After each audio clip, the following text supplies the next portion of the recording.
Yes, guys, welcome back to SFeatleyTV, and we're here to do a fan cam.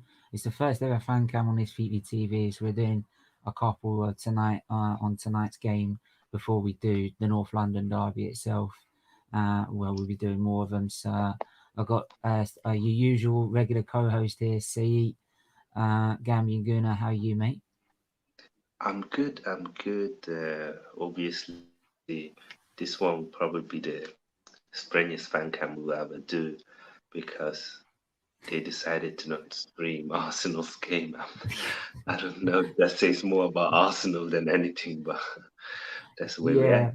it was a bit like it was more like hunting the stream, and I was wondering why so many people were coming in the comments. It's actually because there was no stream to be seen. They're like, "How is he managing to get it?" So, Yeah. um, yeah, unless you had like a VPN to go look around the networks around the world, like you ain't gonna get and ain't gonna get a stream. Uh, No, no. but I thought anyway, though we haven't really seen much of the game. We'll talk about some of the decisions before and some of the decisions and like how they sort of look, how made you look on the game. Particularly sort of with the lineup as well. I mean, Arsenal decided to play. Um, I think it was more of a. Let me have a look at how they decided I to think play again because Leno was in goal.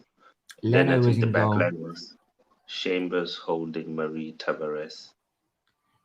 So it was Cedric holding Rui Tavares. Yeah, Then it sorry. was a Yeah, sorry. free. Then it was the free of Yeah, Maitland-Niles, Thomas Partey as the holding midfield yeah. player, Sambi And Lokonga, Martinelli, and Nketiah. So basically like a 4-3-3 really. But yeah. so now what's bugging me and what is really winding me up now is I keep seeing Partey as playing as a DM. Now, people might say that Xhaka's not there.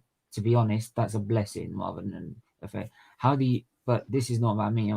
What's your Yeah. opinion of this lineup? Yeah, first of all, I think Lokonga has shown us that he can play DM, and I think Partey has shown us that he's very dangerous with his passing. He's very good at getting them into the final third. So I don't want to see him as a DM. I think he gets very restricted when he plays in that DM role, and he has so much more to offer. He, I'm not saying that he is at Vieira's level, but he is on that Vieira-esque's role where he can dominate the midfield. He's very physical, but he can also control the ball. So, Mm-hmm. as you know, when Vieira was there, like Gilberto Silva was playing the DM, and he had a kind of a more free role, and that's where I want to see Partey. That's more like a box-to-box midfielder, not like a DM. Mm. Yeah, And I that's why I agree. wanted us to buy Bissouma, because if we bought Bissouma, Mm. then he would have played DM and Partey would have played further ahead. And I think it would have given the balance in the squad much more flexibility. Yeah, I mean, I agree with you. Of the fact that we needed someone go alongside Partey to as a replacement to Xhaka. Yeah. And that's the whole point of was selling him in the first place. So yeah, obviously we've seen Man United just get knocked out by like West Ham's. Luckily, we didn't trip up over our game. But were you surprised about the fact we saw the likes of Partey, Martinelli, and Lacazette in the side? For me, that's a very big surprise. Why are we doing that ahead of a North London derby? I think Martinelli maybe not so much because the manager doesn't play him in the league, so and he needs minutes. But why do you play him as a right winger? You play him as a striker or left forward, but what is he gonna do on the right? Martinelli is not a crosser. He wants to attack, dribble, and shoot. That's what he's good at. So why Mm. would you play him on the right? What is he gonna do there? It's like when he played Aubameyang on the right. What is he gonna do there? That's not where you want him. Surely it would have been better to play a youngster on the left. And I don't understand why someone like Charlie Patini couldn't get a chance against Wimbledon, Mm. even if it is 20 minutes or 30 Aziz. minutes in the second half.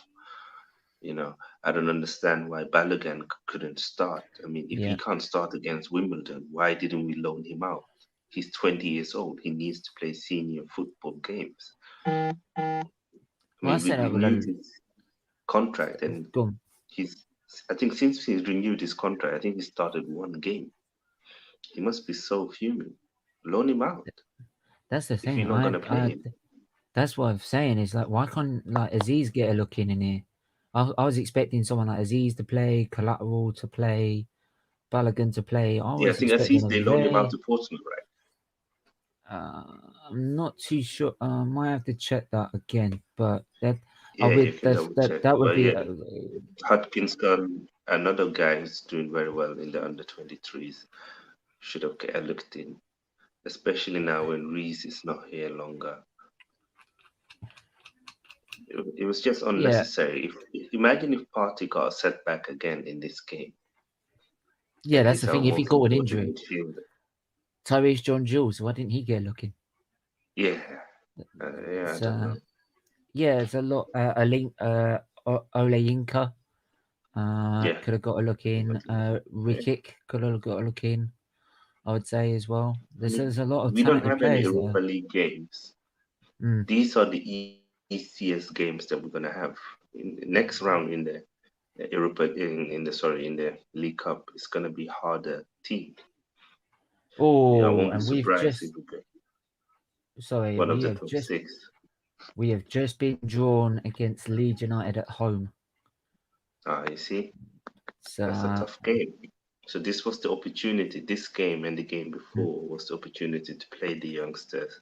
Let someone like Balogun play 90 minutes, see if he can score, and then let him jump in the league. But I mean, obviously, like I said, we didn't get to see much of the game, but going off the result, the way it's been, I mean, we spent so long at 1-0, and that 1-0, it wasn't.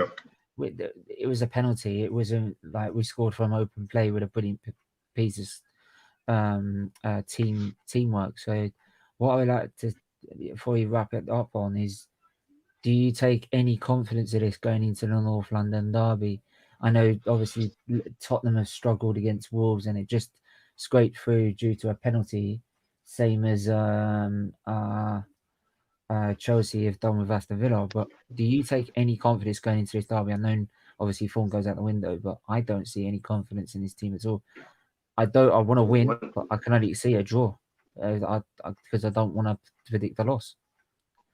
As much as I dislike Spurs and I hate losing against them, one thing that I've noticed with the Spurs players is like players like Eric Dyer, Dele Alli, Harry Kane, Son, they die for the North London derby. You can see it in them. You can see the passion. You can see that they understand how important this game is. And they're going to come with that mentality that just lost 2 games in a row in the league. They're going to want to beat Arsenal. So I'm worried. I can't lie. I'm worried. And we struggle to create. We've only scored 2 goals in the league, Stephen. 2 goals in 5 games. It's not good enough. And we played Brentford. We played Norwich. We played Burnley, Chelsea, and City. We should have at least have 5 or 6 goals by now as a minimum.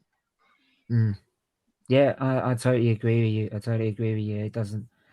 It just again sums up why things need to change and they need to change fast. Problem is though, if we do win the North London derby, 1 minute we're celebrating, next minute we're eating like, oh God, Arteta's staying here for how much over longer? Yeah, I wouldn't be surprised to see us win and then go and lose the next game. It would be so typical Arsenal. Oh yeah, but then the narrative would be, but we beaten Spurs. We won 3 out of 4 games. You know, he's turned. It's like the narrative when we lost the title to Leicester, but we beat them home and away. Yeah. Who cares? So who cares? Exactly. They won the title. Yeah. We did it.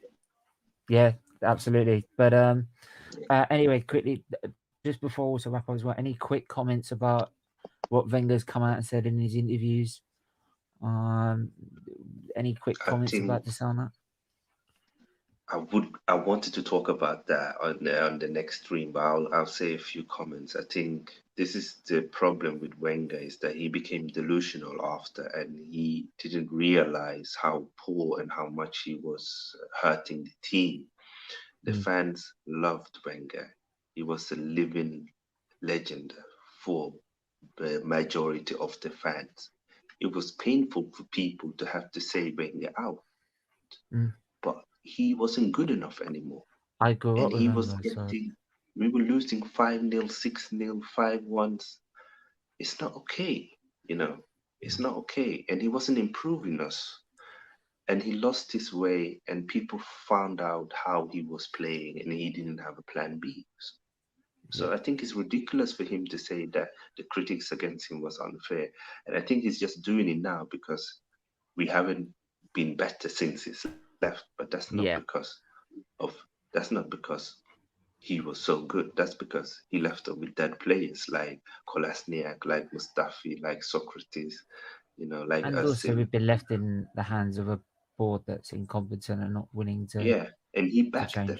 He backed the owners. He backed the board. This is his people, and this is the consequence. So no, Wenger, you're wrong on this one. You had to go, and you had to go earlier, for sure. I Even thanks for completely having me agree. on, man.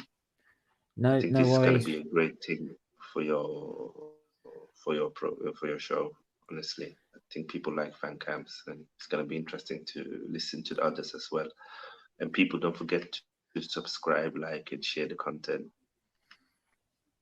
Yeah, thank you. And you heard it from Sait. Make sure to hit the like, share, and subscribe. And yeah, until next time, we'll catch you guys later. But All right. yeah, I'll take her out. Yeah.